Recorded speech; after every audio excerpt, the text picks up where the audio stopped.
Hi, welcome to Reddit Tea Time. My husband has two girls from a previous marriage, Addison 12 and Madeline 9. He and his ex broke up when she was pregnant with Madeline and we started dating shortly after. I've been in the girls' life since Addison was 3 and Madeline was 6 months. We have primary custody during the school year. During the summer, they do 3 weeks with us, 1 week at their bio-mom's house. Their bio-mom has a 10-year-old stepdaughter, Lauren, that can be a bit of a bully. Madeline is very shy and has some sensory issues and minor developmental and speech delays, so she's seen as an easy target for Lauren. All 3 girls share a room, so Madeline doesn't really have an escape from Lauren. Last time I picked the girls up, Madeline ran to me and said that Lauren took a lot of her clothes and toys and wouldn't give them back. Their bio-mom said Madeline gave them to Lauren, but Addison confirmed that Lauren did take them from Madeline. I was able to get a couple of things back, like her favorite pajamas and stuffed animal, but Lauren and their bio-mom wouldn't give anything else back. Their bio-mom's house is very close to 2 very nice malls. I think it's also important to mention that my husband and I are much more well off than their bio-mom and her husband. When Lauren and the girls' bio-mom wouldn't give the rest of Madeline's stuff back, I promised the girls a shopping spree at the nearby malls.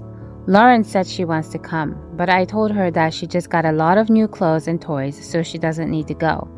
She gave a lot of Maddie's stuff back and asked if I could take her now, but the answer was still no. Lauren threw a temper tantrum and the girls' bio-mom has decided I am no longer welcome at her house and that she will only release the girls to their dad, which is against the custody order. My husband is defending me to their bio-mom, but he's saying I was petty and that I shouldn't have done that. Now for some comments. Not the bonehead. Excuse me? Your husband is saying you are petty for not taking his ex's stepdaughter to the mall after she stole her stuff? No. She stole clothes and refused to give them back. Then their actual mom stood up for the thief. Huge bonehead. They only gave some things back so she could try to go to the mall with you. Is that a joke? I wouldn't have taken her either way. Also, don't bring any of their nice things to their mothers anymore. OP replied, he says telling the girls about it in front of Lauren, then refusing to take her is petty, not refusing to take her. Also, none of the things she stole were really nice. They were mostly clothes from Carter's and Target, a stuffed elephant she's had since she was 2.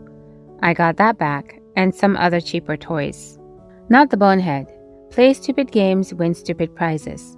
If the bio-mom refuses to release the kids to you, record her saying this and take her to court. Also, this wasn't petty. You offered a shopping spree to replace stolen goods. Lauren wasn't missing any clothes, so she didn't need to go shopping. Also, she's not your stepdaughter. Why would you spend money on her at all, even without considering she just bullied your daughter? Not the bonehead. You're being a good stepmom. Bio-mom is angry she has to deal with the aftermath of Lauren's tantrum when she created the monster. She's not your responsibility to take shopping or buy anything for, especially when she's stealing from your girls. My youngest son made a new friend last year, and now that it's summer, they've been having play dates. Her parents both work, so she usually comes over here. She's Hispanic and she sometimes says things in Spanish. Whenever she says anything in Spanish, my husband will ask her what she said, even if she's in an entirely different room. Like yesterday, I was in the living room watching them play and my husband was in the kitchen. She said something in Spanish and he came out of the kitchen and asked her to repeat herself and explain the translation. I felt so embarrassed. She looked confused and it was just so awkward. She wasn't talking to him. Why does it matter? I told him today that I would like him to stop, and he looked at me like I was crazy. He said we should know what the kids are saying in our house. I said it was embarrassing, and he asked me if I was seriously worried about what a 12-year-old thought of us. I came away from the conversation feeling really stupid. I know it's a harmless question, and I shouldn't make a big deal about it, but I often feel embarrassed in awkward situations, and it always feels so awkward when he does this. Am I the bonehead for asking him to stop just because I'm embarrassed even though he did nothing wrong? Now for some comments. Not the bonehead. Your husband is being a bully.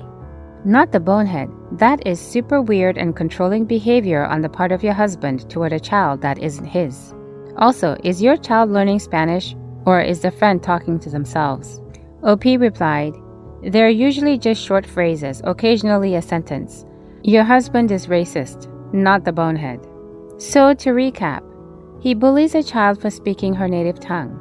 He bullies her even though for context, she isn't being rude or disrespectful. She's just expressing her happy little kid feelings and he hates that. He bullies and makes you feel stupid and embarrassed when you dare to speak up. So either he's one or more of the following: misogynist and hates on all the females in the house. Racist, a bully, gaslighting you into thinking you're misunderstanding what the child is doing.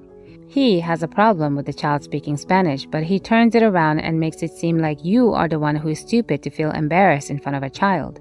You're only questioning your reaction because your husband turned it around to make you the weirdo here or the bad guy. I strongly urge you, OP, to start thinking of other instances where he does this to you, and you end up listening to him and thinking that you were in the wrong to think or feel or believe something. Not the bonehead. I, 27 male, am getting married in the fall to my fiancé, 25 female, and we've decided that friends and family can bring their kids, since for the most part, the kids are well behaved and will be with a sitter for the night so the parents can enjoy the festivities. The only exception is my cousin Linda's daughter Carrie, 12. Linda's entitled and selfish, and she's made her daughter entitled and selfish. 2 years ago, my other cousin, Linda's sister Lily, got married and Carrie ruined the wedding by throwing a tantrum and destroying the cake because she was jealous that Lily's daughter was the flower girl. Linda recently called me up to talk and brought up child-free weddings and how terrible they are. Her invitation said nothing about a child-free wedding. It had her name and her husband's name on it, and no +1 or anything to indicate Carrie could come. I told her I wasn't having a child-free wedding. Carrie just wasn't invited because of what happened at Lily's wedding. I don't want a repeat of Carrie seeing she's not a flower girl again and throwing another fit.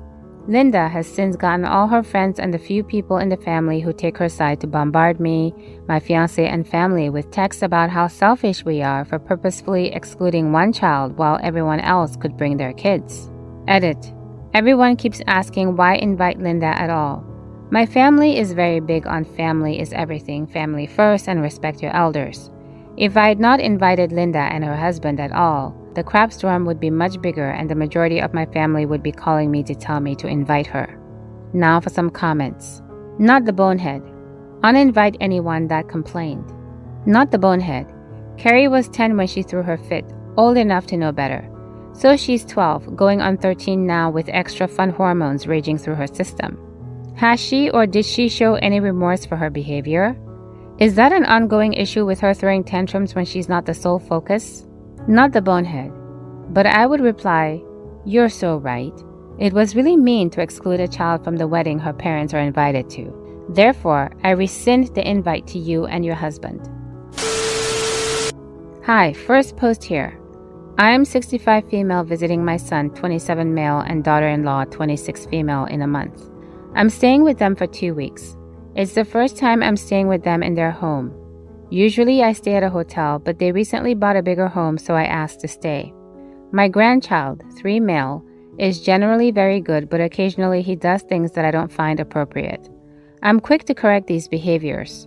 For example, he'll chew on his stuffed animals and I tell him, "Stop, don't do that." But then my daughter-in-law will correct me and say, "No, it's comforting to him." Or she'll let him do the stairs by himself, and when I yelled at him to be careful and wait for grandma, my daughter-in-law told me that he has been doing the stairs and it's better to give him confidence with a watchful eye instead of carrying him. My daughter-in-law and I have a lot of different opinions on things. When my grandson was a newborn, she wouldn't let me kiss him, which really hurt my feelings since I didn't get to bond with him as much as I wanted. My son called me and said maybe to get a hotel because he and daughter-in-law, I'm guessing daughter-in-law only though, feel uncomfortable since I try to always correct my grandson and I don't leave the parenting up to them when I'm around. This might sound harsh, but I feel like my daughter-in-law is the bonehead because she shouldn't be correcting me. I have a lot of experience. Am I the bonehead? Edit. Hopefully I'm doing this right. Sounds like I'm the bonehead. I think a lot has changed since I was a parent. I'm used to grandparents stepping in.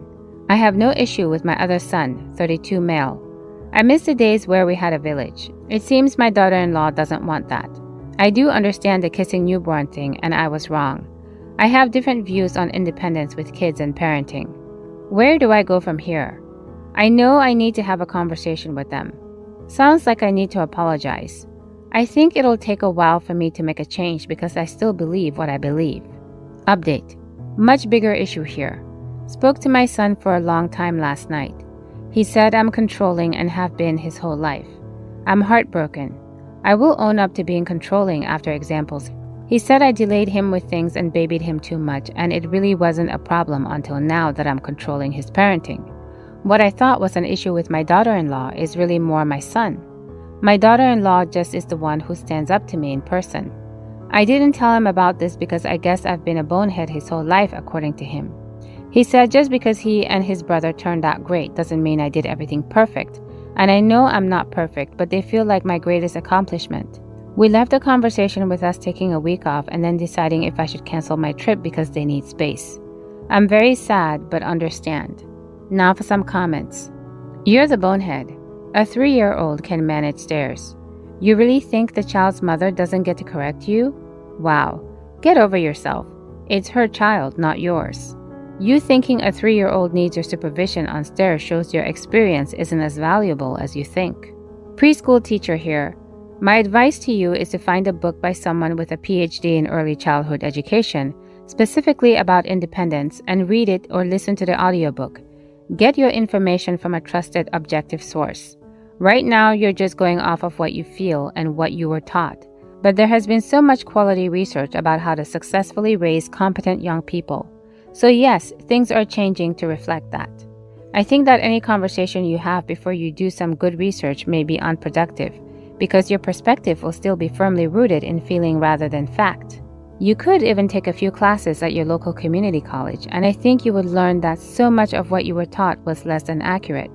This is not your fault, but it is your responsibility to get up to date. It does take a village to raise a child, but that village has to be on the same page. Yes, you're the bonehead. Sorry, I had to laugh at the last comment saying they shouldn't correct you. That is so hilariously arrogant. Made me chuckle. It's their kid, not yours. You literally have no right to parent their kids. And if you can't respect the way they're parenting their kid, then better get used to spending less time with your grandchild. What do you think? Please let me know in the comments below. If you like these stories, please consider subscribing. Hopefully, I'll see you in the next Reddit story. In the meantime, please take care of yourself. Bye for now.